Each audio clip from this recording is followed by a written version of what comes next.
திராவிடம் பேசின கொள்கை பரப்பை வந்து நிறைய தடவை கேட்டிருப்பீங்க. தமிழ் தேசியம் பேசுகிற கொள்கை பரப்பையும் கேளுங்க. முதல்ல நம்ம திராவிடர்களா தமிழர்களா? அதுவே இங்கே நிறைய சந்தேகம் இருக்கு. கேட்டா பாதி திராவிடம் திராவிடன்றாங்க. நம்ம தமிழர்கள்னு சொல்லிட்டு நிஜம் பேசுகிறோம். ரொம்ப சந்தேகமாகவே இருக்கு. நம்ம தமிழர்கள் தானா இல்லை திராவிடர்களா? கேரளாவில் போனால் இங்கே கேரளாக்காரங்க தான் மலையாளி தான் இருக்காங்க. ஆந்திராவில் அவங்க தான் இருக்காங்க. அந்தந்த மாநிலத்தில் வாழ்ற அந்தந்த மக்கள் தான் இருக்காங்க. ஆனால் நம்ம மட்டும் தமிழர் கிடையாது, திராவிடர்கள். ஏன் நமக்கு மட்டும் இந்த திராவிட முத்திரை குத்துறாங்கன்னு பார்த்தோம்னா, ஆட்சி அதிகாரத்தில் தமிழர்கள் ஒருபோதும் இருந்துடக்கூடாது. இங்கே வந்து ஒருபோதும் தமிழர்கள் ஆட்சி அதிகாரத்துக்கு வந்துடக்கூடாது. அப்போதான் அவன் நம்ம எந்த அளவுக்கு ஒடுக்கப்பட்டு இருக்கோம், எந்த அளவுக்கு நம்மளோட உரிமைகள் வந்து தமிழர்கள் மறுக்கப்பட்டிருக்கின்றத அவங்க தெரிஞ்சுக்குவாங்க. அதனால எப்பயுமே நம்ம வந்து ஆட்சி அதிகாரத்தில் வரவிடாமல் பார்த்துக்கிறாங்க. அதுக்கு என்ன பண்ணுறாங்கன்னா ஒன்றுமே பிரச்சனை இல்லை. நம்ம ஏற்கனவே ஆளுக்கு அங்கிட்ட ஜாதி மதமாக பிரிச்சுக்கிட்டு இருக்கோம்ல, அங்கிட்ட 2 இது இங்கிட்ட 2 இது, அது மாதிரி கோர்த்து விட்டு உள்ளுக்குள்ளே நீங்கள் மல்லிக்கிட்டே தெரியுங்க. நாங்கள் ஆட்சி எதிரத்தில் இருக்கோம்னா அவங்க யாரெல்லாம் இருந்துகிட்டே இருக்காங்க, நம்ம இங்கே மல்லிக்கிட்டே தரோம். இது கிட்டத்தட்ட 50 வருஷத்துக்கு மேலே நடந்துகிட்டே இருக்கு. ஆட்சி கட்சியை ஒரு ஆள் தூங்கினது அண்ணா கிட்ட இருந்து கைப்பற்றி கட்சி, அப்ப கைப்பற்றி மகனுக்கு கொடுத்து வேற வரைக்கும் போய்கிட்டு இருக்கு. இன்னும் அடுத்த தலைமுறைக்கு அவங்க அடுத்த தலைமுறையை முதலமைச்சர் ஆகாம நான் சாக மாட்டேன்னு ஒரு அமைச்சர் சபதம் இருக்கிறாப்புல மேடையில. சோத்துல உப்புதையும் போட்டு சாப்பிட்றாங்களா இல்லையன்றே தெரிய மாட்டேங்குது. ஆனா நமக்கு என்ன, 500 ரூபா கொடுத்தா போதும், ஓட்டு போட்டு போயிட்டே இருப்போம். பல ஆள் நம்மளாம் பார்க்குறோம், எலெக்ஷன் நேரத்தில் ஓட்டு போட வரல, ஏப்பா வரலன்னு கேட்டால் இல்லை எனக்கு காசு கொடுக்கல. 500 ரூபா எல்லாருக்குமே கொடுத்துருக்காங்க, பக்கத்து வீட்டுலாம் கொடுத்துருக்காங்கப்பா, எனக்கு கொடுக்கலப்பா 500 ரூபா, ஏன் நான் ஓட்டு போட மாட்டேன்னா? ரொம்ப வருத்தப்படுறாப்புல. பார்த்தா நமக்குலாம் 5000 ரூபா இருக்கு, என்ன அப்படி இருக்கீங்க அப்படின்னு.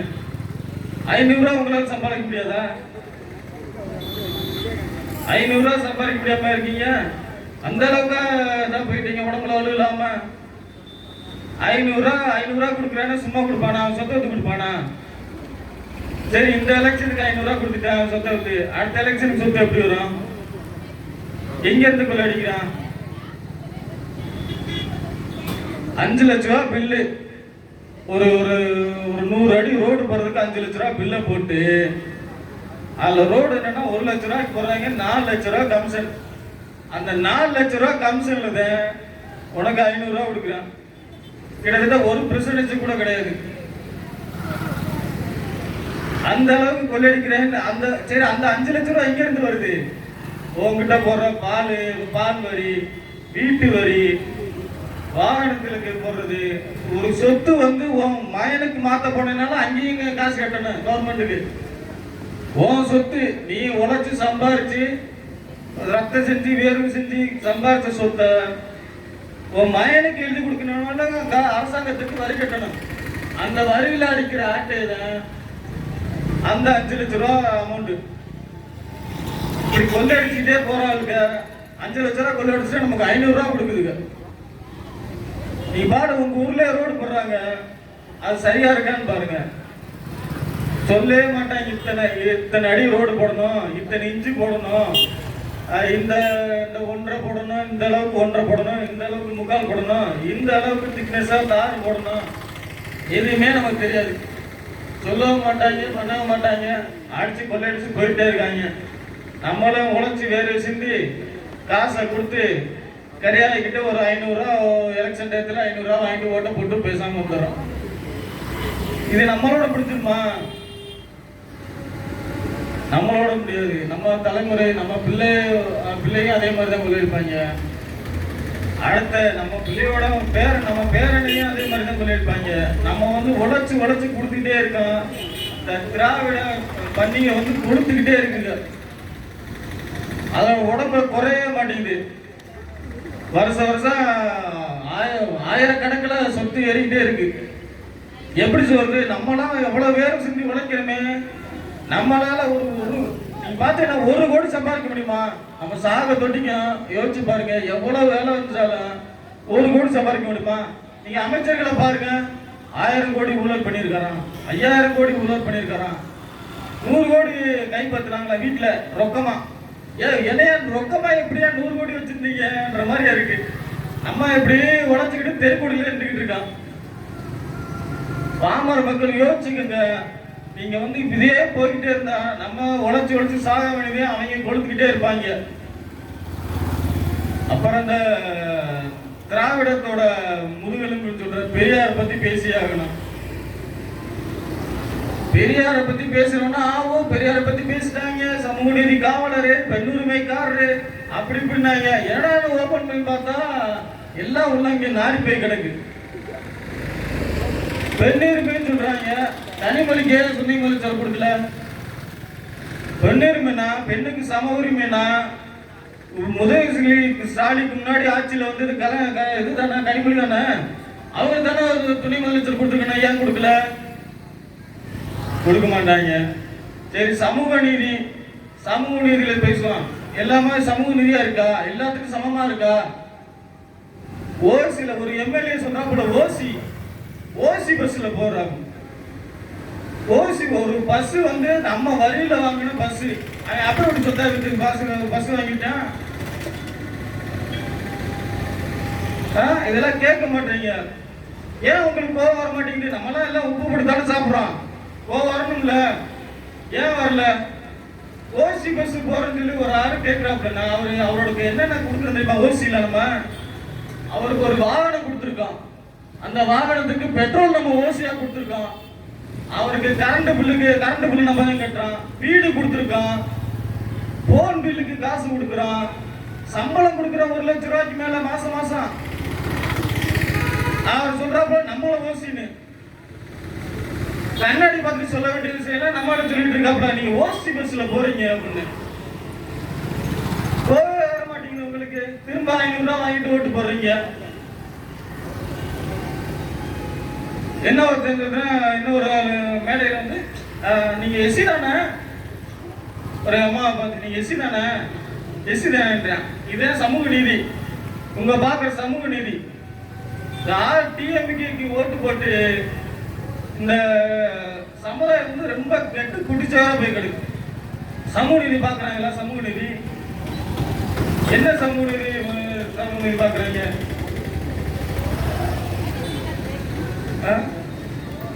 தொடர்ச்சியா நம்ம ஒடுக்கிட்டே இருக்காங்க. கொள்ளையடிக்கிறது மட்டும்தான் ஒரே வேலை. எவ்வளவு கொள்ளை? 20 லட்ச ரூபா 30 லட்ச ரூபா பில்லு போட்டு 1 லட்ச ரூபாய்க்கு ரோடு போடுறாங்க. ஏன் அவ்வளோ அமௌண்ட் வருதுன்னா அது யாரும் கேட்கறது இல்லை. எல்லாத்துக்கும் பர்சன்டேஜ். எம்எல்ஏக்கு ஒரு பெர்சன்டேஜ், ஒன்றியத்துக்கு ஒரு பெர்சன்டேஜ், கீழே ஊராட்சி மன்ற தலைவருக்கு ஒரு பெர்சன்டேஜ். இந்த பெர்சன்டேஜ்லாம் முடிச்சுதே நமக்கு அந்த ரோடு வருது. அதனால இதெல்லாம் தெரிஞ்சதுனாலதான் நாங்க இப்படி ரோட்ல நிக்கிறோம். நீங்க 500 ரூபாய் வாங்கிட்டு ஓட்டு போட்டீங்கன்னா அடுத்தது இப்படிதான் போயிட்டே இருக்கேன். சமூக நீதி, பெண்ணுரிமை அதை பேசிட்டு நம்மளை மொட்டை போட்டு போயிட்டே இருப்பாங்க. அதனால அடுத்த தடவை ஓட்டு போட மாட்டேன். நீங்க தெரிஞ்சு ஓட்டு போடுங்க. ஓசின்னு ஒரு எம்எல்ஏ சொன்னாப்புல அதை நினைச்சிட்டே ஓட்டு போடுங்க. இனிமேல சாப்பிடும் போது உப்பு போட்டு சாப்பிடுங்க சாப்பாட்டுல. ஓசின்னு ஒருத்தர் நம்மள சொன்னாப்புலையே அவன் அப்ப வீட்டு காசுல நமக்கு ஓசியில பஸ்ல ஏற்றிட்டு போனா யார் வீட்டு காசுல பஸ் வாங்கி விட்டது? யார் வீட்டு காசுல அந்த வண்டிக்கு பெட்ரோல் போடுறோம்? எல்லாம் நம்ம உழைச்சு கொடுக்குறோம். ஒரு தீப்பெட்டி வாங்கினாலும் வரி கட்டணுமா? எல்லா பொருளுக்கும் வரி கட்டுறோம். 100 ரூபாய் சம்பாதிச்சேன்னா அதுல கிட்டத்தட்ட 40-50 ரூபாய் வரிக்கு மட்டுமே செலவழிக்கிறோம். அதனால அடுத்த முறை ஓட்டு போடுங்கள, நாம் தமிழர் கட்சிக்கு ஓட்டு போடுங்க, யோசிச்சு போடுங்க. எல்லா பிரச்சனைகளும் உங்களுக்கு முன்னாடி நாங்க நிற்போம்.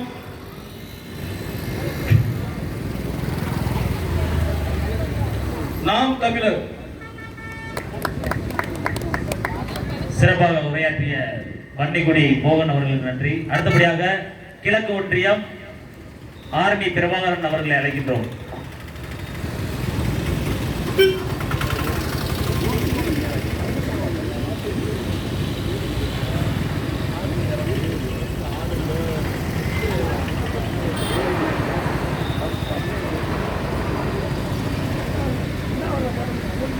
இங்கு கூடியிருக்கும் பெரியவர்களுக்கும் வருகை தந்திருக்கும் நாம் தமிழர் கட்சி உறவுகள் அனைவருக்கும் எனது மாலை நேர வணக்கத்தை தெரிவித்துக் கொள்கிறேன்.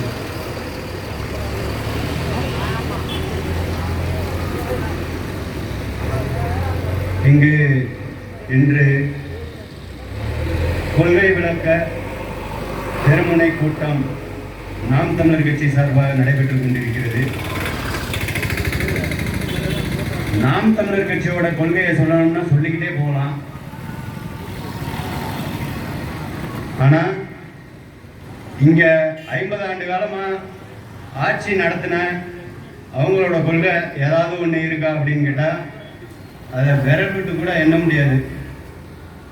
அந்த அளவுக்கு இந்த ஆரிய கட்சிகளும் திராவிட கட்சிகளும் கட்சி ஆரம்பிச்ச டயத்துல ஒரு கொள்கையோட மக்களை ஏமாத்தினாங்க. இன்னைக்கு அவங்க அந்த கொள்கையில இருக்காங்களா அப்படின்னா அது கிடையாது. அதை பத்தி மக்கள் யாரும் அவங்கள்ட்ட கேள்வி கேட்கறதே கிடையாது.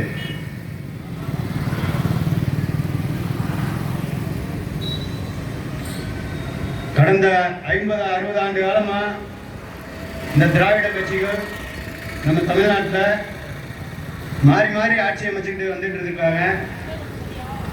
இந்த தமிழ்நாட்டுக்கு ஏதாவது ஒரு நல்ல திட்டங்கள் கொண்டு வந்திருக்காங்க அப்படின்னா அவங்க குடும்பத்துக்கு தான் கொண்டு வந்திருப்பாங்க. அது எம்எல்ஏவா இருந்தாலும் சரி, எம்பியா இருந்தாலும் சரி, மந்திரிகளா இருந்தாலும் சரி,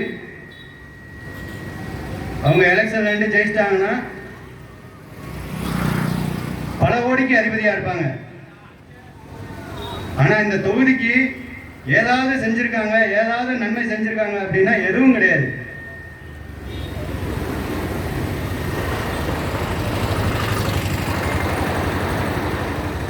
எலெக்ஷன் வந்துருச்சுன்னா அரசியல்வாதிகள் அனைவருமே அந்த ஒரு மாசத்தை எடுத்துக்கோங்க, நம்ம மானாமதுரே களகட்டம்.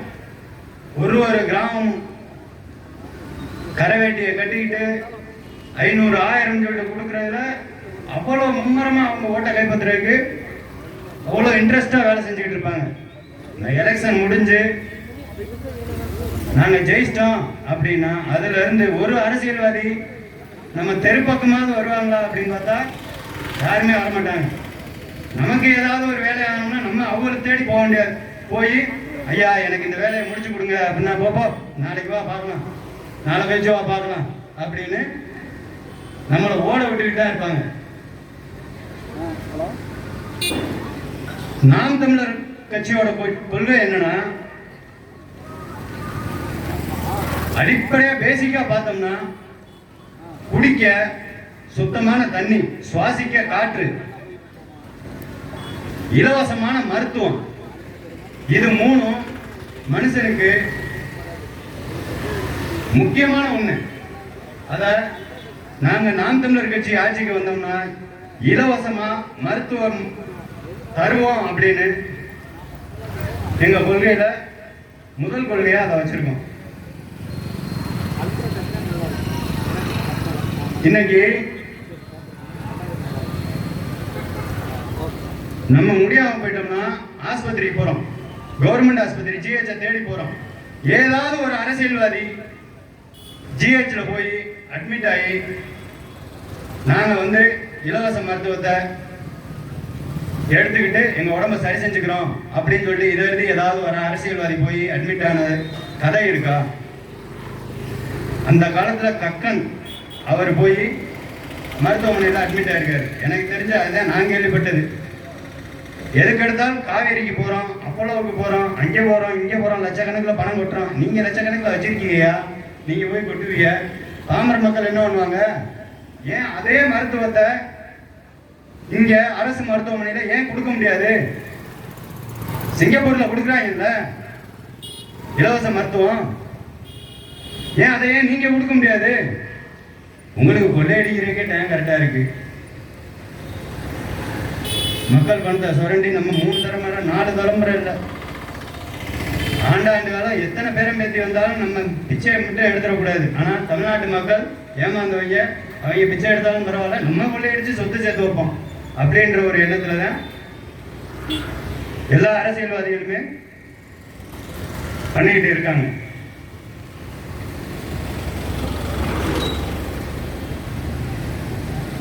எல்லா பிள்ளைகளுமே வந்து கவர்மெண்ட் ஸ்கூல்ல படிக்கணும், கவர்மெண்ட் பள்ளிக்கூடம்லாம் நல்லா தான் நடத்திட்டு இருக்கோம் அப்படின்னு பேருக்கு அரசியல்வாதிகள் மைக்க பிடிச்சி பேசிட்டு இருக்காங்க. ஏன் அவங்க பிள்ளைய பள்ளிக்கூடத்துல வந்து கவர்மெண்ட் ஸ்கூல்ல யாரு எந்த அரசியல்வாதியோட பிள்ளைகளாவது கவர்மெண்ட் ஸ்கூல்ல படிச்சு ஏன் ஐஏஎஸ் ஆயிட்டான் ஐபிஎஸ் ஆயிட்டான் அப்படின்ற மாதிரி யாராவது இருக்காங்களா? இல்ல டாக்டர் ஆயிட்டான் அப்படின்ற மாதிரி யாராவது சொல்ற ஒரு அரசியல்வாதி இருக்காங்களா? நம்ம தினக்கூலி டெய்லி போய் சித்தார் வேலை வாட்டு, இல்லை கொத்தனார் வேலை வாட்டு, இல்லை கடை வச்சு பொழப்பு நடத்திட்டு நம்மள மாதிரி பிள்ளைய மட்டும்தான் கவர்மெண்ட் ஸ்கூல்ல படிக்கும். அரசியல்வாதிகளோட பிள்ளைய கவர்மெண்ட் ஸ்கூல்ல படிக்காது. நீங்க கண்ணுக்கு கண்ணார பார்த்துட்டு இருப்பீங்க, நம்ம மானாமரிலேயே கரவேட்டி கட்டிட்டு நம்மளோட சொந்தக்காரங்கள தான் இருப்பாங்க, அந்த கட்சியை சார்ந்து வாழ்ந்துட்டாங்க. நம்ம அவங்கள குறை சொல்லல. ஆதி காலத்துல இருந்து திமுக இப்ப எப்படிப்பா மாறுறது அப்படின்ற மாதிரிலாம் நிறைய பேர் நான் எங்களால் கேள்விப்பட்டிருக்கேன். நாங்கள் ஆரம்பத்துல இருந்தே பயணிச்சிட்டோம், எங்களால் வந்து விட்டுட்டு வர முடியல அப்படின்ற மாதிரிலாம் எங்களால் நான் நிறைய கேள்விப்பட்டிருக்கேன். இல்லை அவங்க பிள்ளைகளாவது கவர்மெண்ட் ஸ்கூலில் படிக்குது அப்படின்னா அதுவும் கிடையாது. கஷ்டப்படுறவங்களோட பிள்ளைய மட்டும்தான் கவர்மெண்ட் ஸ்கூலில் படிக்குது. காரணம் என்னன்னா அவங்க ஏதாவது ஒரு வழியில பணத்தை சம்பாதிச்சுக்குவார். அரசியல் ஆயிட்டோமா, இந்த ஆரிய கட்சிக்குள்ள போயிடுறோமா, இல்ல திராவிட கட்சிக்குள்ள போயிட்டோமா, ஏதாவது ஒரு சின்ன போஸ்டிங் வாங்கி கான்ட்ராக்ட் எடுத்து எப்படின்னா கொள்ளையடிச்சு பாச இது நம்ம குடும்பத்தை நடத்திடலாம், நம்ம வந்து ஒரு வீட்டை கட்டிடலாம், நம்ம பிள்ளைகள தலைமுறையில வந்து பணக்கார ஃபேமிலியா மாத்திடலாம் அப்படின்ற எண்ணத்துல தான் அவங்க அந்த கட்சியில போய் பயணிக்கிறாங்களே ஒழிய ஒரு கொள்கையும் கிடையாது. நம்ம தமிழ்நாட்டு மக்களுக்கு ஏதாவது ஒரு நல்லது பண்ணணும் அப்படின்னு நினைச்சு யோசிக்கிறாங்களா அப்படின்னா எதுவுமே கிடையாது. ஒரு மினிஸ்டர் சொல்றாரு, என்ன ஓசியில பஸ் விட்டுருக்கும்ல அப்படின்றாப்ல. இந்த தம்பி சொன்னாப்ல, மோனு உங்க அப்பேண்டு காசுல இருந்தா நீ பஸ் வாங்கி விட்ட, மக்களோட வரி பண்றதுல இருந்தானே வாங்கி விட்ட, அது என்ன ஓசி? இந்த ஓசின்னு சொல்ற வாய் அன்னைக்கு ஓட்டு கேட்க வர்றப்ப ஓசி அப்படின்றதுன்னா உனக்கு ஓட்டு நல்லா வந்திருக்கும். அந்த பஸ்ஸை சரி நீ இவ்வளவு ஓசியில விடுறீங்களப்பா, ரைட்டு, தேவைப்பட்ட பணம் நீங்க வந்து சம்பாதிச்சிருக்கிய, கொள்ளையடிச்சு வச்சிருக்கிய, என்னமோ பேனா சில நாங்கள் எங்கள் அப்பாவுக்கு வைக்க போகிறோம், அவங்க அப்பா ஒரு ஆள் தான் பேனா எழுதுன மாதிரி அவ்வளோ காசு 82 கோடி அப்படின்லாம் இது பண்ணிக்கிறேன். நம்ம ஊரில் மானாமரில் பஸ் ஓடுது, கவர்மெண்ட் பஸ்ஸு. அந்த பஸ்ஸு சரியா இருக்கா?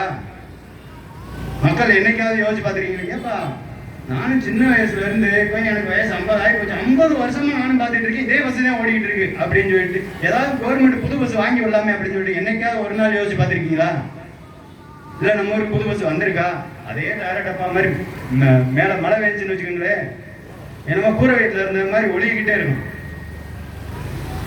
ஒரு 6-7 மாதத்துக்கு முன்னாடி நம்ம ரயில்வே கேட்டு அண்ணா சில ரயில்வே கேட்டுக்கிட்ட பஸ்ஸோட படிக்கட்டே கீழே உடஞ்சி விழுந்துருச்சு.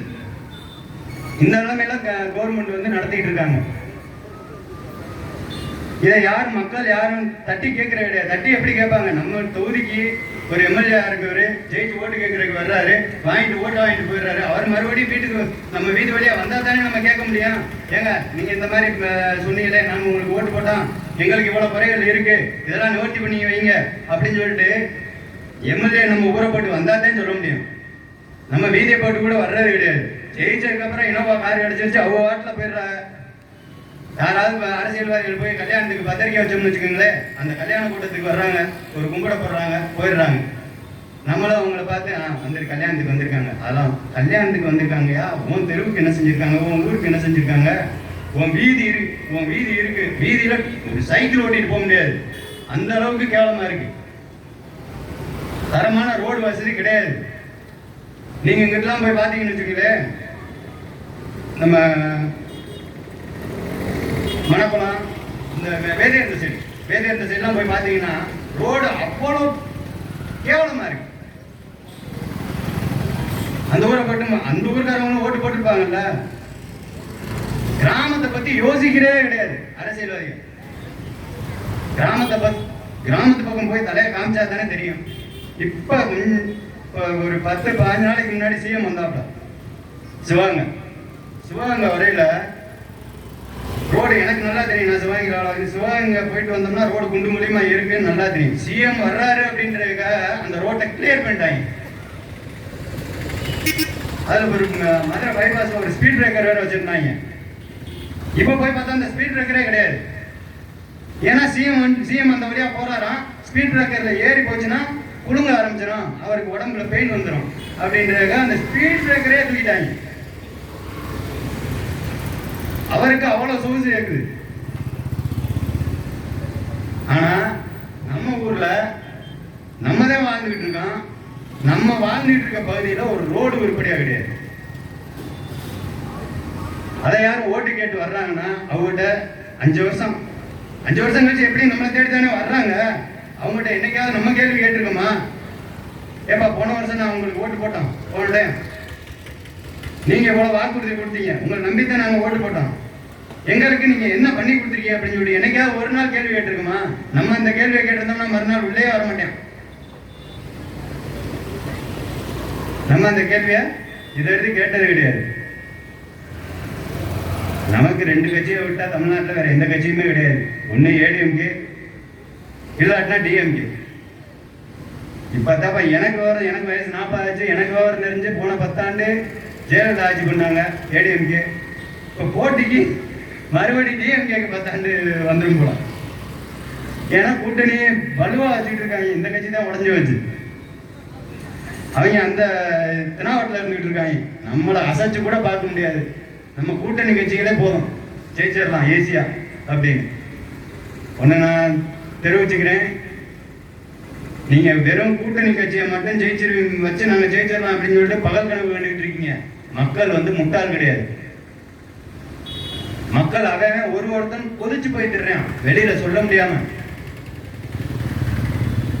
நீங்க ஓட்டு கேட்க முதல்ல வீதி வழியா போக முடியுமா முடியாதா அப்படின்னே தெரியல. அந்த அளவுக்கு கோச்சு போயிட்டுறேன் அந்த 4 ஆண்டு நல்லாட்சியை பார்த்து.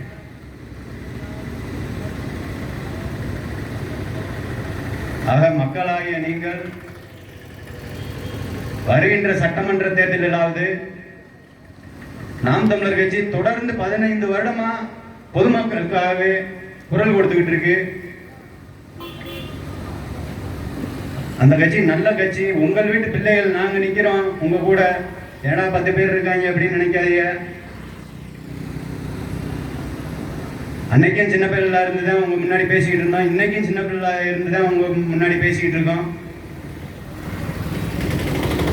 வருகிற சட்டமன்ற தேர்தலிலாவது நாம் தமிழர் கட்சி பிள்ளைகளை ஆதரித்து உங்களது பொன்னான வாக்குகளை செலுத்தினீங்கன்னா இந்த மானாமரை சட்டமன்ற தொகுதியின் முக்கிய பிரச்சனைகள் அனைத்தும் நிவர்த்தி செய்யப்படும்.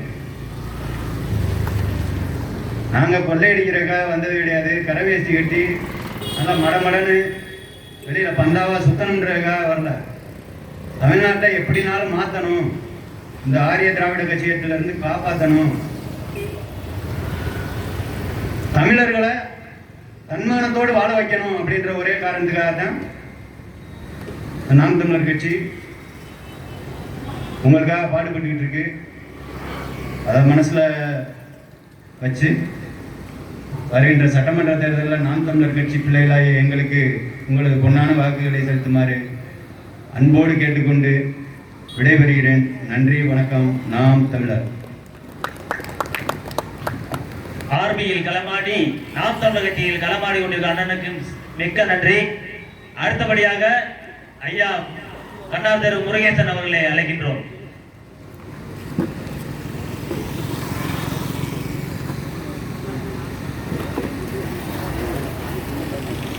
கொள்ளையடிக்கும் கூட்டம் நிறைந்து வழிகின்ற இந்த தமிழக அரசியல் களத்தில்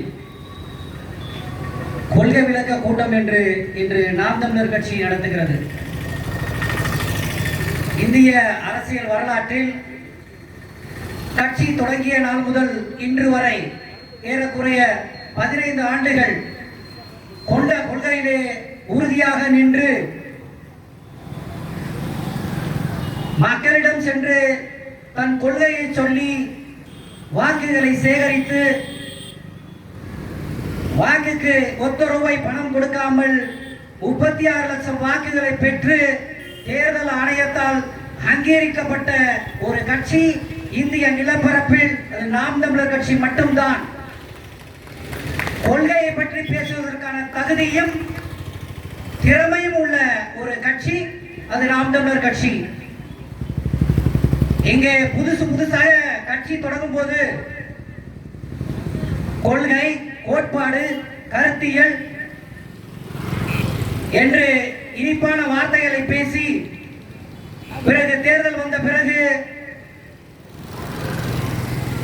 வாயை மூடி கையை கட்டி 2 சீட்டுக்கும் 3 சீட்டுக்கும் முட்டிக்கால் போட்டுக்கொண்டு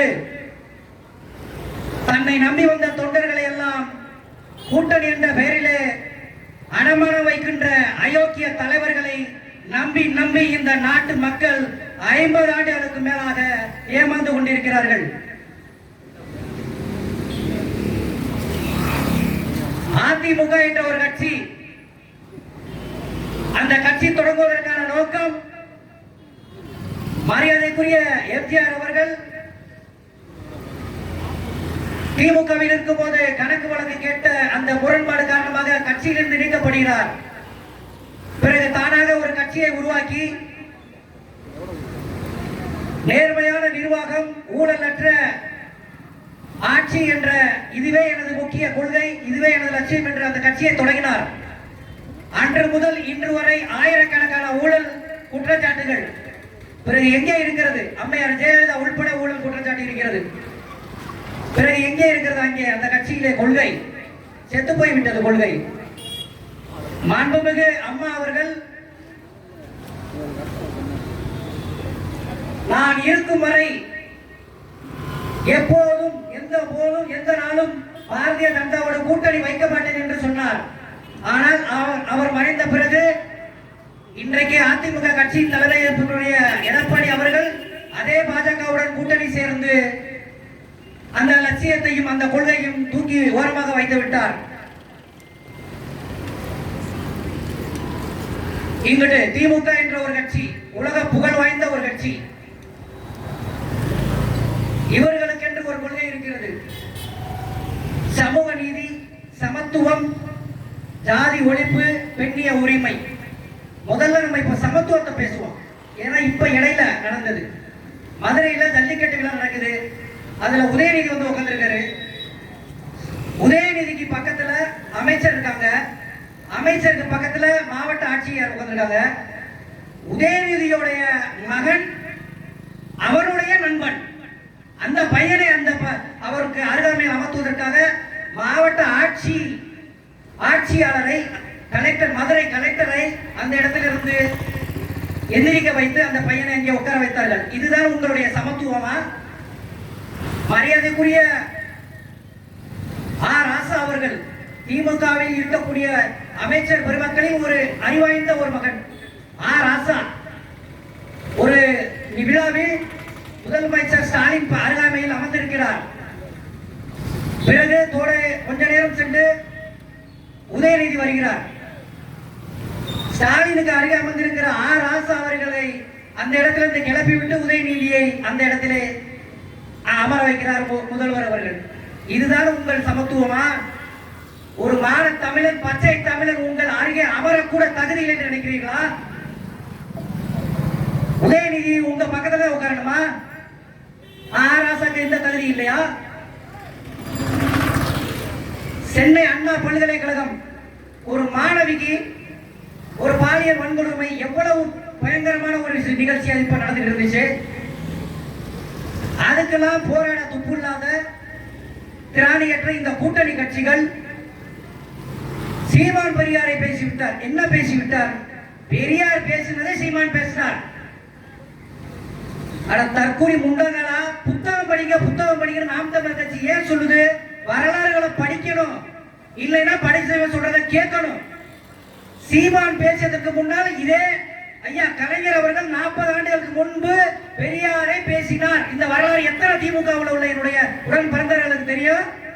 அண்ணா பெரியாரை விமர்சனம் செய்திருக்கிறார், பெரியார் இவர்கள் இருவரை விமர்சனம் செய்திருக்கிறார். அப்பெல்லாம் குதிக்காத இந்த அல்ற சில்லறைகள் இப்ப சீமான் வீட்டுக்கு முன்னாடி 32 இயக்கம் சேர்ந்து சீமான் வீட்டை முற்றுகையிட 32 ஏக்கர் சேர்ந்து ஒரு 300 பேர் கூட கிடையாது. அதுல 150 பேருக்கு 100 ரூபாய் கொடுத்து கூட்டு வந்தீங்க. இதுதான் உங்களுடைய நிலைமை. ஈரோட்ல இப்ப பார்த்தோம், தேர்தல் நடக்குது, இடைத்தேர்தல். நாம் தமிழர் கட்சிக்கு திமுக ஜெயிப்பதற்காக 300 ரூபாய். இப்படித்தான் நம்ம பார்த்திருக்கோம். எங்களுக்கு நாங்க ஜெயிக்கணும்னா எங்களுக்கு இவ்வளவு காசு வைக்க ஓட்டு, இதைத்தான் நம்ம காலமா பாக்குறோம். ஆனால் முதல் முறையாக நாம் தமிழர் கட்சிக்கு ஓட்டு போடாதீங்க, இந்த 1000 ரூபாய் எங்க கொண்டாந்து நிப்பாட்டின பாருங்க. மற்றபடி அந்த பாஜக, அதிமுக, தேமுதிக இவங்களுக்கெல்லாம் காசு. நீங்க திமுக ஓட்டு போட மாட்டீங்க, எங்களுக்கு தெரியும். ஆனாலும் பரவாயில்ல. ஆனா நாம் தமிழருக்கு போட்டாதீங்க. அங்கே நிக்கக்கூடிய அந்த வேட்பாளர் என்ன சொன்னாங்க? நாம் தமிழர் கட்சியில ஒரு கட்சியா காலக்கிழமை அந்த கட்சியெல்லாம் ஏற்றி நிக்கணும்னே, என்னமோ இவர் படுத்துக்கிட்டு அட்டனை காலை போட்டு ஆட்டிக்கிட்டு ஜெயிக்க போற மாதிரி. இன்னைக்கு உனக்கு காசு கொடுத்து 10 கட்சியோட கூட்டணி சேர்ந்து நிக்க வேண்டிய நிலைமையா இருக்கு உனக்கு. நாம் தமிழர் கட்சி நீ பயப்படுற, தனியா நிக்கிறோம். ஏன் உனக்கு ஆண்மை இருந்தா, திறன் இருந்தா 8 கட்சியை ஒதுக்கி விட்டு தனியா நின்றுக்க வேண்டியன. 70 வருஷம் கட்சி நடத்துறீல, அப்ப உனக்கு பயம் இருக்கல. நாம் தமிழர் கட்சியை ஏற்றி நிக்க முடியாதுன்னு உனக்கு தெரியுதுல. மக்களுக்காக தொடர்ந்து யார் நிக்கிறது, யார் நம்ம வருங்கால சந்ததியினருக்கு அரசியல் செய்கிறது, இயற்கை வளங்களை யார் பாதுகாக்கிறது, இதெல்லாம் மக்கள் நன்கு கவனித்து நல்ல அரசியலை தேர்ந்தெடுக்க வேண்டும். மீண்டும் மீண்டும் இதே 200க்கும் 300க்கும் நீங்கள் வாக்கு செலுத்தினால் வைகையாறு காண போகும், நல்ல பாதை காண போகும், நல்ல மருத்துவம் கிடைக்காது, கல்வி கிடைக்காது. இதெல்லாம் இந்த 200 ரூபாய் 300 ரூபாய்க்கு நம்ம ஓட்டு போறதுனால வந்த கெதிகள். நம்ம எப்படி ஒரு கடைக்கு போய் ஒரு பொருள் வாங்க போனா ஒரே பொருள் போய் ஒரு கடையில ஒரு பொருளை வாங்கிட்டு உடனே வந்துடுறோமா? போய் திருப்பி திருப்பி அங்கே அந்த 10 பொருளை பெரட்டி பார்த்து, ஒரு சேலை எடுக்கணும்னா 10 சேலையை பெரட்டி பார்த்து, ஒரு சட்டை எடுக்கணும்னா 50 தடவை பெரட்டி பார்த்து 10 கடை ஏறி தானே ஒரு சேலையை ஒரு சட்டையை வாங்குறோம். அது தெரியல.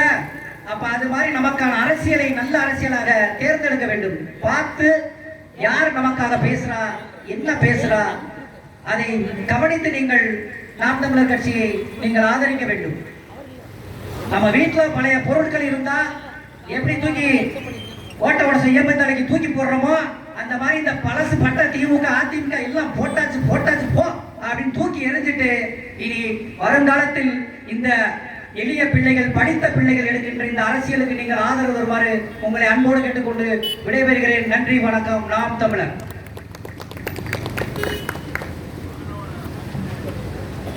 சிறப்பாக உரையாற்றிய ஐயா அவர்களுக்கு நன்றி. அடுத்தபடியாக மானாமதுரை மாவட்ட கட்சி தலைவர், உயர்நீதிமன்ற வழக்கறிஞர் அண்ணன் ஆவரங்காடு கார்த்திகராஜா அவர்களை அழைக்கின்றோம்.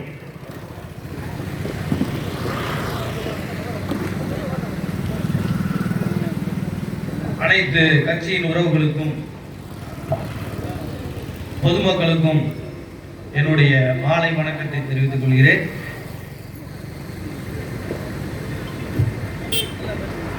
நாம் தமிழர் கட்சி என்றாலே ஊடகங்களுக்கும் எதிர்கட்சிகளுக்கும் ஆளக்கூடிய கட்சிகளுக்கும் ஒரு விதமான பதட்டமும் பயமும் வருகிறது என்றால் அது சும்மா கிடையாது. இந்தியாவிலேயே ஒரு கட்சி தன் தாய்மொழியை அடிப்படையாக கொண்டு இன அரசியலை பேசி ஒரு அங்கீகரிக்கப்பட்ட கட்சியாக உருவாகி இருக்கிறது என்றால் அது இந்தியாவிலேயே நாம் தமிழர் கட்சி மட்டும்தான். தேர்தல் அரசியலில் சாதி பார்த்து வேட்பாளரை நிறுத்துவதும், எந்த சாதி அமைப்பு இருக்கிறதோ அந்த சாதி அமைப்பிற்கு மொத்தமாக ஒரு பணத்தை கொடுத்து வாக்குகளை வாங்குவதும், மத அரசியல் செய்து வாக்குகளை வாங்குவதும் தான் இந்தியாவில் ஒரு வழக்கமாக இருந்தது. அதை மாற்றி மக்களிடம் பேசி, உண்மையை பேசி, மக்களுடைய பிரச்சனைகளை பேசி, சாதியையும் மதத்தையும் விட்டு உன் மொழி அடிப்படையில், உன்னுடைய இனத்தின் அடிப்படையில் இனமாக ஒன்று சேர்ந்து வந்தால் எனக்கு வாக்கு செலுத்து, சாதி பார்த்து வாக்கு செலுத்தினால் அது எனக்கு தீட்டு என்று சொன்ன ஒரே தலைவர் அண்ணன் சீமான் மட்டும்தான். அதை சொல்லி 36 லட்சம் வாக்குகளை இந்த தமிழக அரசியல் மண்ணில் வாங்கி இருக்கிறார் என்றால் எல்லா கட்சிக்கும் பதட்டம் வரதானே செய்யும். 50 வருடங்களாக இவர்கள் செய்தது என்ன? மக்களை பணத்திற்கும் சாதி மத போதைக்கும் மது போதைக்கும் கஞ்சா போதைக்கும் அடிமையாக்கி அதனால் மஞ்சள் குடிச்சிட்டு இருந்தவங்க அந்த திருட்டு கூட்டலாம். இப்படி ஒரு கூட்டம் மஞ்சள் குடிச்சிட்டு இருக்கும் போது ஒருத்தன் வந்து சாதியை தூக்கி போடுறா, மதத்தை தூக்கி போடுறா. உன்னுடைய மொழி தாண்டா உனக்கு அடையாளம். மற்ற எல்லா இனத்துக்காரனும் உன்னை சுரண்டானா அந்த சுரண்டல்ல இருந்து நீ மீண்டு எழணும்னா, உன்னைய பாதுகாத்துக்கணும்னா நீ உன்னுடைய மொழி அடிப்படையில் வரணும்டா, உன்னுடைய இன அடிப்படையில் வரணும்டா என்று சொல்லி மக்களை ஒருத்தன் கூற்றானா இவனுக்கு அள்ளுவிட தானே செய்யும். அதோட வெளிப்பாடு என்ன? இவன் கேட்டான், போன தடவை இந்த திமுக காரன் கேட்டான், இந்த உலகத்தில் எங்களை மாதிரி ஜனநாயகவாதிகள் இல்லை, நாங்கள் பெரியாரின் பேரன்கள், நாங்கள் அண்ணாவின் பேரன்கள், எங்களுக்கு வாக்கு செலுத்துங்கள். உங்களுடைய பாஜக அடக்குமுறை செய்கிறது, பாஜக ஒரு பாசிச கட்சி, கருத்து சுதந்திரத்திற்கு இந்தியாவில் இடமே இல்லை, நாங்கள் வந்தால்தான் கருத்து சுதந்திரத்தை பாதுகாப்போம் என்றெல்லாம் பீத்திக் கொண்டு இவர்கள் தேர்தல் களத்தில் மக்களிடம் வாக்கு கேட்டு வாங்கினார்கள். இன்றைக்கு என்ன நிலைமை? அண்ணன் சீமானின் மீது பெரியார் குறித்து பேசினார் என்று 60 வழக்குகள் ஒரே நாளில். தன்னுடைய பரம எதிரியாக பிஜேபி சொல்ற அந்த திமுக காரன் மேடைக்கு மேல அந்த பிஜேபி காரன் இன்னைக்கு திருப்பரங்குன்றத்துல மத அடிப்படையில கூட்டத்தை சேர்த்து கலவரம் வர்ற அளவுக்கு போராட்டம் நடத்துறான். அவன் மேல என்ன வழக்கு போட்ட? 4 வழக்கு. ஆனா நாம் தமிழர் கட்சிக்காரன் ஏதாவது சொல்லிட்டா மட்டும் தமிழ்நாட்டில் இருக்கிற திருநெல்வேலியில இருந்து சென்னை வரைக்கும் ஒவ்வொரு மாவட்டத்திலையும் உன்னுடைய கொத்தடிமையை விட்டு உன்னுடைய ஊப்பியை விட்டு ஒரு கம்ப்ளைண்ட கொடுக்க வச்சு எல்லா மாவட்டத்திலையும் வழக்கு போடுற. இதுதான் உன்னுடைய ஜனநாயகமா? இதை வேடிக்கை பார்த்து கொண்டிருக்கக்கூடிய எல்லா எதிர்கட்சி தலைவர்களும் வெட்டி தலைமுடியும் நினைக்கலாம். கம்யூனிஸ்ட் கட்சியா இருக்கட்டும், விடுதலை சிறுத்தைகள் கட்சியா இருக்கட்டும், நீங்க எல்லாம் வெட்டி தடை உடையணும். ஏன்? இவன் செய்யக்கூடிய திமுக இந்த அதிகாரத்தை கையில் வைத்துக் கொண்டு செய்யக்கூடிய அனைத்து அட்டூழியங்களையும் பார்த்து வேடிக்கை பார்க்கிறீங்க. பட்டியல் சமூக மக்களுக்கு நாங்கள் தான் பாதுகாவலர்கள் என்று சொல்லக்கூடிய இந்த அண்ணன் திருமாவளவன் வேங்கை வயல் பிரச்சனையில் உங்களுடைய அனைவருடைய முகத்திரையும் கிழித்து தொங்குகிறது. எங்க போய் உங்க மூஞ்சி வச்சுக்கிறீங்க? எவன் பாதிக்கப்பட்டானோ அது எப்படி அவங்க ஆத்தாவை போய் சொந்தக்காரன் குடிக்கிற தண்ணியில அவனே போய் கலந்து விடுவானா? பைய அவனே கலந்து விடுவானா? இன்னைக்கு எப்படி நீ சார்ஜ் ஷீட் போட்டிருக்க? யார குற்றவாளியா காட்டியிருக்க? வேங்கை வயல்ல பாதிக்கப்பட்டவனே நீ இன்னைக்கு ஒரு குற்றவாளியா காமிச்சிருக்கிய. இதுதான் உன்னுடைய ஜனநாயகமா? இதை எதிர்த்து பேசக்கூடிய திராணி விடுதலை சிறுத்தைகள் கட்சிக்கு இருக்கிறதா? அண்ணன் திருமாவளவனுக்கு இருக்கிறதா? சாம்சங் தொழிலாளர் பிரச்சனையில தொழிலாளர் உரிமைகளுக்கு எதிராக போய் வேலை பார்த்த இந்த திமுகவை எதிர்த்து கடுமையான வார்த்தைகளை பேச முடிஞ்ச அந்த கம்யூனிஸ்டுகளால பேச முடியலையா? ஏன்? அண்டி பிழைக்கிறீங்க, அண்டி பிழைக்கிறீங்க, திமுக அண்டி பிழைக்கிறீங்க. தமிழ்நாட்டில் ஒரே தலைவன் தான் எல்லா பிரச்சனைக்கும் எதிர்த்து குரல் கொடுக்கிறான், களத்துல வந்து நிக்கிறான். யாரு? அண்ணன் சீமான் தான். ஏன்? எவனை பத்தி எங்க அண்ணன் சீமானுக்கு கவலை கிடையாது. மக்களுக்காக உழைக்கிறான், மக்களுக்காக உழைப்பதற்காக வந்தா இன்னைக்கு உழைச்சிட்டு இருக்கான். மக்கள் ஆதரவு கொடுத்தா கொடுக்காட்டி போ, நான் கடைசி வரைக்கும் உனக்காக நிப்பேன்னு சொல்றான். அந்த தைரியம் ஏன் வருது? எவனே அண்டி பிழைக்கல, எவன் காசையும் எதிர்பார்த்து நிக்கல. பெரியார் யாருங்க? பெரியார் அப்படி என்ன பண்ணாரு? பெரியார் என்ன செஞ்சு இந்த தமிழ்நாட்டில் கிழிச்சிட்டாரு? கேட்டா கருத்தியல். அவர் தான் எல்லாருக்கும் தமிழர்களுக்கு சட்டை போட கத்து கொடுத்தார், பல்லு வளர்க்க கத்து கொடுத்தார், வேட்டி கட்ட கத்து கொடுத்தார். யார் சொன்னது? 5000 வருஷமா நான் இந்த ஊர்ல இருக்கோம்யா. 5000 வருஷமா இருக்கும். கீழடியில 10 ஏக்கர் தான், இதுவரை 1 ஏக்கர் தான் தோண்டி இருக்கான். அந்த 1 ஏக்கரை தோண்டினதுக்கு என்ன சொல்றான்? கீழடி நாகரிகம். கீழடியில 2300 வருஷத்துக்கு முன்னாடியே தமிழர்கள் வாழ்ந்துட்டான்னு சொல்றான்.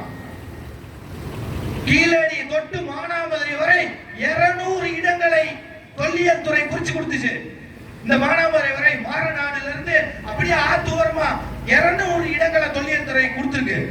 இந்த 200 இடங்களையும் தோன்றினால் 50,000 ஆண்டுகளுக்கு முன்னாடி இருந்து இதே நிலப்பரப்பில் நிலைத்து வாழ்றவன் தமிழன் எல்லாத்துக்கும் புரியும். தோன்றானா ஒரே ஒரு ஏக்கரை கீழடியில் தோண்டியிருக்கான். எங்களுக்கு நீ சட்டை போட கத்து கொடுத்தியா, பல்லு விளக்க கத்து கொடுத்தியா, முட்டாளா திஞ்சமா நாங்க கிழிச்சு போட்டுக்கிட்டு. எங்களிடம் சாதியும் மதமும் வந்தது எப்போ? கடந்த 400 வருஷமா வந்துச்சியா? அது யாரால வந்துச்சு? விஜயநகர பேரரசனால வந்துச்சு. அதுக்கடுத்து வந்த பிரிட்டிஷ்காரன் அதையே வச்சு பொழப்பு நடத்தினா. இங்க இருக்கிறவங்க ஒன்னா சேர்ந்தானா நம்ம மஞ்சள் கொடுக்க முடியாதுன்னு அவனுக்கு தெரியும்.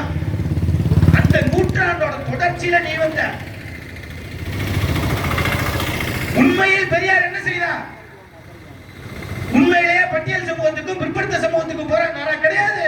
பெரியார் இயக்கம் திராவிட இயக்கம் பண்ணையார்களுக்காக உருவான கட்சி. ஆங்கிலேயரோ வெள்ளக்காரனோ உள்ளூர் பண்ணையார நாயுடுவ ஜமீன்தார பொழைக்க விட மாட்டேன்ட்டான், தொழில் பண்ண விட மாட்டேன்ட்டான். அவனுக்கு கிடைக்க வேண்டிய கிடைச்சிட்டு இருந்த மரியாதையை பிரிட்டிஷ்காரன் தடுத்தான். அதற்கு எதிராக இந்த பண்ணையாரெல்லாம் சேர்ந்து ஒரு அமைப்பு ஆரம்பிச்சுட்டு அதற்கு ஒரு பேர் வச்சு அதுக்கு திராவிட இயக்கமா வளர்ந்து இன்னைக்கு நிக்குது. உண்மையை சொல்லுங்க, மனசாட்சியை தொட்டு சொல்லுங்க. இன்றைக்கும் தென்ன திராவிடம் என்று சொல்லக்கூடிய கட்சிகள் அனைத்தும் பெரும் முதலாளிகளின் பணத்தால் தானே உன்னோட பொழப்பு ஓடிக்கிட்டு இருக்கு. லாட்டரி மார்ட்டின் வாங்கின 500 கோடி அது யாரு கணக்கு? லாட்டரி வித்த காசுல கட்சி நடத்தி அந்த கட்சியின் மூலமா ஆட்சியை பிடிச்சு வலையையும் மண்ணையும் கொள்ளையடிச்சு அடுத்த காசை தின்னு உடம்பு வளர்க்கிற உனக்கு அவ்வளவு திமிர் இருந்தா எங்க சொந்த காசை போட்டு இந்த மண்ணுக்கும் மக்களுக்குமா நிக்கிற எங்களுக்கு எவ்வளவு திமிர் இருக்கும்? 32 இயக்கம் சேர்ந்து எங்க அண்ணன் சீமான் வீட்டை முற்றுகையிட போனார். உன்னால எங்க அண்ணன் மூலிகை கூட கொடுக்க முடியாது. அவர் கண்ணசித்தா போதும். இந்த 32 இயக்கங்களும் என்ன ஆகும் தெரியுமா? நாங்கள் ஜனநாயகவாதிகளாக இருக்கதான் நாங்கள் விரும்புறோம். கடைசி வரைக்கும் ஜனநாயகவாதிகளா இருக்கிறோம். ஏடா மக்கள் பிரச்சனைக்கு எவனாவது என வீட்டியா போய் முற்றுகையிட்டியா? ரோடு ஒழுங்கா போடலையா? கான்ட்ராக்டர் வீட்டை முற்றுகையிட்டியா? மண்ணை கொள்ளையடிச்சானே அந்த திருட்டு பையனோட வீட்டை போய் முற்றுகையிட்டியா? அண்ணா பல்கலைக்கழகத்துக்குள்ள ஒரு படிக்கிற பிள்ளை எதை நம்பி இன்னைக்கு எல்லா ஊர்ல இருந்து சென்னையில போய் நம்ம பொம்பளை பிள்ளைகளை படிக்க வைக்கிறோமே, என்ன நம்பிக்கையில படிக்க வைக்கிறோம்? ஒரு கல்லூரி வளாகத்துக்குள்ளார பல்கலைக்கழக வளாகத்துக்குள்ளார ஒருத்தன் போய் அந்த பொண்ணை மிரட்டுறான்னா அவனுக்கு எவ்வளவு திமிர் இருந்திருக்கும், அவன் எவ்வளவு தைரியத்தோட செஞ்சிருப்பான். அவனை எதிர்த்து அவன் வீடு முற்றுகையிட வக்கில்லாத நாய்கள் பெரியார் குறித்து விமர்சித்த அண்ணன் சீமான் வீட்டு முற்றுகையிடுறான். வீடு முற்றுகையிட்டதான அவங்க பெரியார் சொல்லி கொடுத்த ஜனநாயகம். வீட ஒரு தனிநபரோட வீட்டை போய் முற்றுகையிடுறதா உங்களுடைய கொள்கையா? கேட்டா நாங்க பிஜேபி பி டீம், நாங்க பிஜேபி நாம் தமிழர் கட்சி பிஜேபி பி டீம், சீமான் பிஜேபி அடிவருடி. நீதாண்டா அவனுக்கு எல்லாத்தையும் வருடி விட்டுக்கிட்டு இருக்க, சுரண்டி விட்டுக்கிட்டு இருக்க. நீ வந்த ஆட்சிக்கு வந்த 3 ஆண்டுகள்ல பிஜேபியினுடைய எந்த திட்டங்கள் தமிழ்நாட்டில் செயல்படுறதுக்கு நீ தடுத்திருக்க சொல்லு. எங்க அண்ணன் சொல்றது மாதிரி பொண்ணு கொடுத்து பொண்ணு எடுக்கிற மாதிரி காலையில அப்ப போய் பாக்குற பிரதமர் மோடிய, காலையில சாயங்காலம் உன் மயம் போய் பாக்குறாரு. இது யார் பாப்பா? இந்தியாவுல மத்த முதல்வர்கள் எல்லாம் போய் பாக்குறாங்களா? அப்படி எந்த வகையில் தர்க்கம் பண்ண நாங்க ஒவ்வொருத்தரும் தயாரா இருக்கோம். இந்த கட்சியில தர்க்கம் பண்ண எவனோடையும் தர்க்கம் பண்ண தயாரா இருக்கிறோம். எவனாவது ஒருத்தன் வா பிஜேபியினுடைய பி டீம் நாம் தமிழர் கட்சி அப்படின்னு தர்க்கம் பண்ணி வென்றுட்டு நீ சொல்லு, நாங்க எல்லாருமே இந்த கட்சியில இருந்து வெளில போயிடுறோம், பெரியார் கும்பிட்டு பெரியார் இயக்கத்துல சேர்ந்துக்கிறோம். யாரா போய் பிஜேபி பி டீம்? எங்க கொள்கை என்ன தெரியுமா? இந்தியா தேசிய இனங்களினுடைய நாடு. ஒரு தேசிய இனம் கிடையாது. தெலுங்கு இருக்கு, தமிழ் இருக்கு, கன்னடம் இருக்கு, மலையாளம் இருக்கு, குஜராத்தி இருக்கு, மராத்தி இருக்கு, பீகாரி இருக்கா, எல்லாத்துக்குமான நாடுன்னு சொல்ற ஒரே கட்சி நாங்க தான்டா. நீ சொல்லுவியா? தேசிய கொடி ஏற்றிட்டு போயிருவே நீ? உனக்கு சிஎம் பதவி கொடுக்குறான்னா நீ எவனோட கூட்டணி வைப்பிய? நாங்க அப்படி வைக்கிறோமா? தமிழ்நாட்டில் உனக்கு தைரியம் இருக்கா? மாநில சுயாட்சின்னு போலி முகத்தோட தெரியல உனக்கு. தமிழ்நாட்டினுடைய தமிழர்களுடைய இறையாண்மை பத்தி பேசுறதுக்கு உனக்கு தைரியம் இருக்கா? நாங்க பேசணும்டா. எங்க கொள்கையிலே வச்சிருக்கோம் தமிழருடைய இறையாண்மை மீட்பது, இறையாண்மை கேட்பது, இறையாண்மை பெறுவது, அதுதான் எங்களுடைய கொள்கை. நாங்க வச்சிருக்கோம்டா. இறையாண்மை என்ன தெரியுமா உனக்கு? இன்னைக்கு தமிழ்நாடுக்குள்ள உன்னோட 70 வருஷ சாதனை என்ன? தமிழ்நாட்டுல நெல்லு நாத்து நடுறது கூட வட மாநிலத்துக்காரனை கொண்டாந்து விட்டீங்களா? இன்னைக்கு ஒரு நாத்து நடுறான், செங்கல் சூழல வேலை பார்க்கறான், கொத்தனார்ல சித்தால வேலை பார்க்கறான், எல்லா வேலையிலையும் நார்த் இந்தியனை கொண்டாந்து வட மாநிலத்தவரை கொண்டாந்து விட்டியே. ரயில்வேல நான் வட மாநிலத்தவன், ஏர்போர்ட்ல வட மாநிலத்தவன், எல்லா இடத்துலயும் விட்டிய. திருப்பூர்லயும் ஈரோட்லயும் அடிக்கிறான்டா, நம்மள அடிக்கிறான்டா. இது ஏன் ஊரு, ஏன் நாடு, ஏன் பண்ணுன்னு சொல்ல முடியுமா? இன்னைக்கு அவன் சேர்ந்து அடிச்சுட்டு இருக்கான் ஒவ்வொருத்தனையும். நாளைக்கு இங்கேயும் தொடரும், தமிழ்நாடு ஃபுல்லா தொடரும். உன்கிட்ட என்ன அதிகாரம் இருக்கு? தமிழர்கள்ட்ட ஏதாவது அதிகாரத்தை விட்டு வச்சிருக்கியா? 70 ஆண்டுகளா நீ பண்ணது என்ன? இந்த திராவிட கட்சிகள் செய்தது என்ன? சாதனை என்ன? தமிழர்களுடைய மொழியையும் தமிழர்களுடைய உரிமையையும் பறித்து வடநாட்டுக்காரனை கொடுத்ததுடா உங்களோட சாதனை. என்ன இருக்கு சொல்லுங்க? எம்எல்ஏ ஆகலாம், எம்பி ஆகலாம், முதலமைச்சர் ஆகலாம். என்ன பண்றது? உன்னால ஒரு திட்டத்தை இன்னைக்கு பரந்தூர்னு ஒரு சென்னை திருவள்ளூர் பக்கம் ஒரு பரந்தூர் விமான நிலையம் கொண்டு வரான். 11 கிராமங்களை அந்த ஊரை விட்டு வெளில போக சொல்றாங்க. நாங்க ஏர்போர்ட் கொண்டு வர போறோம் அப்படின்னு. என் வீட்டுல என் ஊர்ல என்ன திட்டம் வரணும்னு நான் தானடா முடிவு பண்ணணும். என்னை ஊரோட காலி பண்ணி வேற இடத்துக்கு போச்சுன்னா எப்படி போவேன் நானு? நான் சின்ன வயசுல இருந்து 200-300 வருஷமா 400-500 வருஷமா நான் ஒரு இடத்துல வாழ்ந்து பழகி சொந்தம் பந்தமா வாழ்ந்துருக்கேன். அந்த இடத்தை விட்டு இரவோட எங்கேயாவது போனா நான் எப்படி போவேன்? ஸ்டாலின் போவியா? கோபாலபுரத்துல இருந்து போவியா? உங்க அக்கா கனிமொழி போகுமா? வீட்டை விட்டுட்டு போகுமா? தங்கம் தென்னரசு சொல்றாரு, மக்கள் வளர்ச்சிக்காக விட்டு கொடுக்கணும். ஏன் உன் வீட்டை விட்டு கொடுங்க? உன் வீட்டை விருதுநகர் மாவட்டத்துல இருந்து விட்டு கொடுத்து போவேன். திருச்சி பக்கம் ஒரு ஊர் இருக்கு, ஏன் விட்டு கொடுத்து போவேன் அந்த திட்டத்துக்காவது? உனக்கு ஊருக்கு 10 வீடு இருக்குடா, உனக்கு ஊருக்கு 10 மாளிகைகள் இருக்கு. எங்களுக்கு இருக்கிறது அந்த ஓட்டு கொட்டையும் அந்த கூரை கொட்டையும் தானே இருக்கு. அதை விட்டுட்டு எப்படி போறது? இவர்களுக்கு மலையை பார்த்தாலும் மண்ணை பார்த்தாலும் எதை பார்த்தாலும் கமிஷன் மட்டும்தான். இவர்களை நம்பி வாக்கு செலுத்தி நாம் பெற்றது எதுவுமே கிடையாது. கல்வி பெற்றோமா? கிடையாது. உங்க மனசாட்சியை தொட்டு சொல்லுங்க. ஒவ்வொரு ஆளும் அரசு பள்ளிகள் எத்தனை இருந்துச்சு? 15 ஆண்டுகளுக்கு முன்னாடி, 20 ஆண்டுகளுக்கு முன்னாடி இந்த பகுதிகளில் எல்லாரோட பையனும் 170% பிள்ளைகளும் அரசு பள்ளிகள் தானே படிச்சுச்சு. ஊர்ல இருக்க பணக்காரோட பையன் அங்கதான் படிப்பான், ஏழையோட பையன் அங்கதான் படிப்பான், எல்லாரோட பிள்ளைகளும் படிச்சு. இன்னைக்கு நிலைமை அப்படி இருக்கா? எத்தனை அரசு பள்ளிகளை மூடிட்டீங்க? எத்தனை ஆயிரம் கோடி கொடுத்து அரசு பள்ளிகளை மூடிட்டு இருக்கீங்க. ஏன்? தனியார் பள்ளிகளை நடத்துவதெல்லாம் இந்த மந்திரிகளும் இந்த எம்எல்ஏக்களும் இந்த எம்பிகளும் தான். அரசு பள்ளி ஒழுங்கா நடந்துச்சுன்னா இவனால இங்க கல்லா கட்ட முடியாது. அவன் ஸ்கூல்ல இழுத்து மூடுற மாதிரி ஆயிடும். புரிஞ்சுக்கணும். நம்ம புரிஞ்சுக்காம ஒண்ணுமே இங்க நடக்காது. நீ சாதி பின்னாடி மதத்தின் பின்னாடி சென்றுட்டே இருந்தீங்கன்னா உன்னைய கடைசியில உன் கையில ஒண்ணுமே எல்லாம் வாங்கிட்டு போயிடும். திராவிட திருட்டு கூட்டமும் இந்த பிஜேபி மதவாத கூட்டமும் நமக்கு எதிரி. அதை மக்கள் மனசுல நிறுத்தி வேலை செய்யணும்.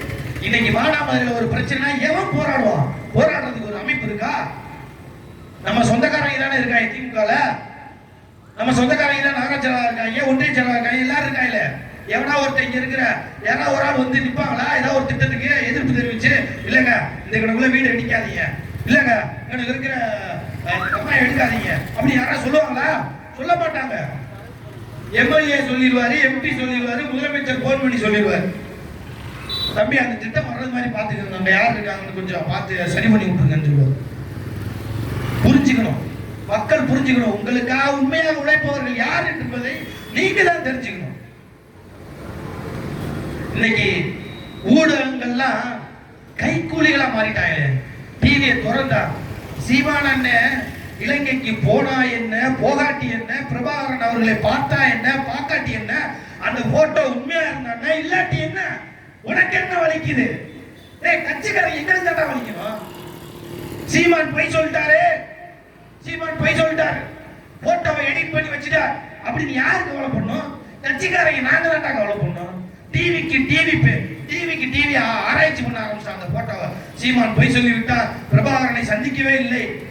உனக்கு ஏன்டா வழி தெரியுது? அவர் பார்த்தா என்ன பாக்காட்டி என்னடா? அந்த போட்டோ பொய்யினே வச்சுக்க, அண்ணன் பார்க்கலினே வச்சுக்க, எங்களுக்கு எந்த கவலை இல்லடா. நாங்க சீமான் முன்னாடி தானே நிற்போம். எங்கள் உயிர் போக வரைக்கும் சீமான் முன்னாடி தானே நிற்போம். ஏன் அவன் ஒருத்தன் தான்டா இந்த மக்களுக்காக நிக்கிறான். பழைய உடைக்காத கிருஷ்ணகிரியில இருக்க அனைத்து மலையை உடைச்சிட்டான். ஒரு நாளைக்கு 1,00,000 டன்னுக்கு மேல கல்லுக்கெல்லாம் உடைச்சு ஏற்றிட்டு போறான். கர்நாடகாவுக்கும் கேரளாவுக்கும் வெளிநாடுகளுக்கும் கப்பல்ல. அது யாரோட மலை? உங்க அப்பா விட்டு மலையாது. மலையை உன்னால உருவாக்க முடியுமா? இன்னைக்கு இந்த ஆத்துல எவ்வளவு மண் இருந்துச்சு? எது எங்கேயாவது மண் இருக்காங்க? ஏன் நம்மளுடைய தேவைக்கு மண்ணல் இருந்தா இன்னும் மண் இருந்திருக்கும். இந்த மானாமதுரை அந்தந்த பகுதியில் இருக்கக்கூடிய மக்களுக்காக மண் அள்ளப்பட்டிருந்தால் மண் இருந்திருக்கும். இவன் வியாபாரத்துக்கு அள்ளுறான் மண்ண, வியாபாரத்துக்கு அள்ளிட்டு இருக்கான். அப்புறம் எப்படி மண் இருக்கும்? இந்த ஊடகங்களை தயவு செஞ்சு நம்பாதீங்க, எதிர்கட்சிகளை நம்பாதீங்க. மக்கள் தெளிவா சிந்திக்கணும்.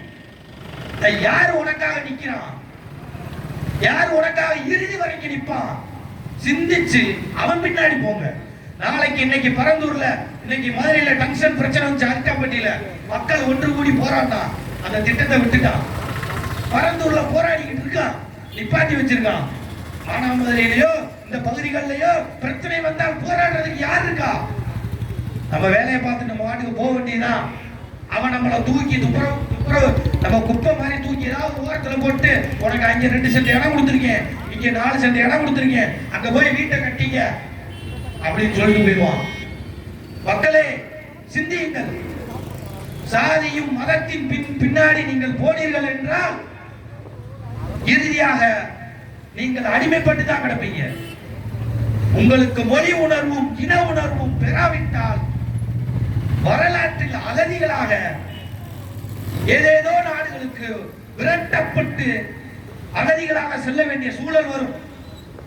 இலங்கையில் அடிச்சான், ஏதோ தமிழ்நாடுன்னு ஒரு இடம் இருந்துச்சு, வந்தோம். இங்கேயும் நம்மள அகதியா தான் வச்சிருக்கான் நம்மளுடைய தொப்புள் உறவுல. இந்த நிலமும் போச்சு, எங்கேயும் நமக்கு கிடையாது. 1.5 கோடி பேர் வந்துட்டான் வட இந்தியன். தமிழ்நாடுக்குள்ள வந்துட்டான். 70 லட்சம் சொல்றான். புலியூர் என்னன்னு தெரியல, வாக்காளர்களா மாறிட்டான். இன்னைக்கு மதுரைக்கு போங்க, எந்த தொழிலும் தமிழன்ட்ட கிடையாது. சௌராஷ்டிரா இருக்கு, மராத்திட்ட இருக்கு, அவன்டெல்லாம் இருக்கு. ஈரோடு சேலம் பக்கம் போங்க, சென்னை போங்க, எங்க போனீங்கனாலும் வட இந்தியன்ட்ட தான் எல்லாமே இருக்கு. நாத்து நட கூட வந்துட்டான் எல்லா பேரும் கூலி தொழிலாளியா. புரிஞ்சு இன உணர்வும் இன எழுச்சியும் நமக்கு வரவில்லை என்றால் அகதிகளாக நாமளும் ஒரு நாள் வரலாற்றில் எழுதப்படுவோம் என்பதை உங்களுக்கு நினைவுபடுத்திக் கொண்டு இந்த வாய்ப்புக்கு நன்றி கூறி விடைபெறுகிறேன். நன்றி, வணக்கம். நாம் தமிழர். கூட்டத்தின் போது கொள்கையை விளக்கி, திராவிட கட்சியின் கொள்கை என்னன்னா ஒன்னே ஒண்ணுதான், பணத்தை வைத்து பதவி தேடுவது, பதவியை வைத்து மக்களின் வரிப்பணத்தை சூறையாடுவது, சூறையாடிய பணத்தை திரும்பி வைத்து பதவி தேடுவது. இதே ஒன்னே ஒன்றுதான். அந்த பணத்தை வைத்து பல பேர் தாலியாப்பது, இதுதான் மற்ற கட்சியின் கொள்கை. ஆனா நாம் தமிழர் கட்சியின் கொள்கையை சிறப்பாக உரையாற்றிய அண்ணன் ஆவரங்காடு கார்த்திராஜ் அவர்களுக்கு மிக நன்றி. நன்றி விளையாட்ட இந்நிகழ்வை ஒருங்கிணைப்பு செய்த மேலக்கொண்டகுளம் பொறியாளர் கண்ணன் அவர்களை அழைக்கின்றோம்.